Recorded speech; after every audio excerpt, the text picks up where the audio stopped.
আসসালামু আলাইকুম ভাইরা, কেমন আছেন সবাই? হোয়াটসঅ্যাপ বিল্লাল ভাই আমাদের ড্রাইভারদেরকে নিয়ে কি বললো একটু শুনুন, ভিডিওটা কন্টিনিউ করুন। বাংলাদেশের কোনো ড্রাইভার হ্যাঁ, চিকিৎসার অভাবে মারা যাবে, যে কোনো ড্রাইভার। বাংলাদেশের যে কোনো ড্রাইভার। হ্যাঁ, বাট আমি এটা সাকসেসফুলি 2 বছর মিনিমাম রান করব, যে বাংলাদেশের যত কন্টেন্ট ক্রিয়েটর আছে তাদেরকে রান করাইতে পারি কিনা, আমার সক্ষমতা আছে কিনা।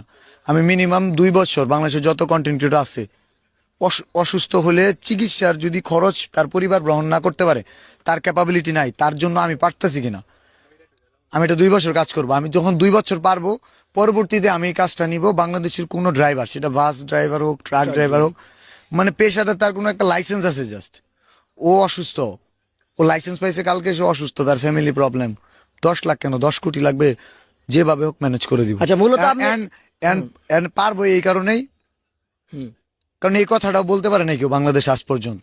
রাইট, একদম রাইট কথা বলছেন। সিম্পল। এন্ড যদি মনে হয় পাগল, কিছু করার নাই, কারণ এই পাগলের কাছে গাছের পাতাও কিনে, right. সো 10 কোটি টাকাও ম্যানেজ হবে। আর সেকেন্ড হচ্ছে, এটা হচ্ছে ড্রাইভার গেল, আস্তে আস্তে বাংলাদেশের কোনো কৃষক, হ্যাঁ, এটা তো চিকিৎসা